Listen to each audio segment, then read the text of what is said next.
সামনে গিয়ে দেখ তো গাড়িতে করে কে আসলো। মা দেখো আমাদের গ্রামে কত বড় গাড়ি এসেছে। জাতু বাবু তুই একবার গিয়ে দেখে আয়। উকিল এখানে তো অনেকগুলো জমি দেখছি, কোথায় টাওয়ারটা বসাবো সেটাই তো বুঝতে পারছি না। স্যার আপনারা কেন এসেছেন এখানটায় আমাকে একটু বলবেন?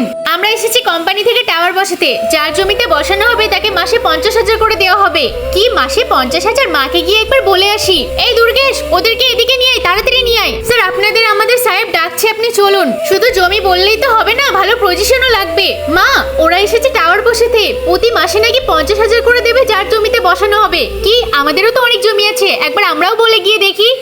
এই দুর্গেশ তুই যাও তো ভিতর থেকে মিষ্টি পানির ব্যবস্থা কর, আমি সাহেবদের নিয়ে যাচ্ছি। সাহেব বলুন কি হয়েছে? সাহেব আমার পুরো জমিটাই ফাঁকা আছে, আপনি যেখানে ইচ্ছে টাওয়ার বসাতে পারবেন। এই গরিব যা তো আমার জমিতে টাওয়ার বসাবে। তুমি দাঁড়াও, ওনার জমিটাও একটু দেখে আসি। স্যার আপনি জানেন না ওর জমি সব বন্ধক আছে, আমার জমি ভালো। সাহেব আমি দিন আনি দিন খাই, যদি আমার জমিতে টাওয়ার বসাতো আমাকে মাস গেলে তো কিছু টাকা দিতে পারতো। এই গরিব তুই চুপ করতো। শোনো শুধু বসালেই হবে না, 20,000 টাকা দেওয়াও লাগবে, দিতে কি পারবে? স্যার আপনিও না। এই তুমি হাসছো কেন?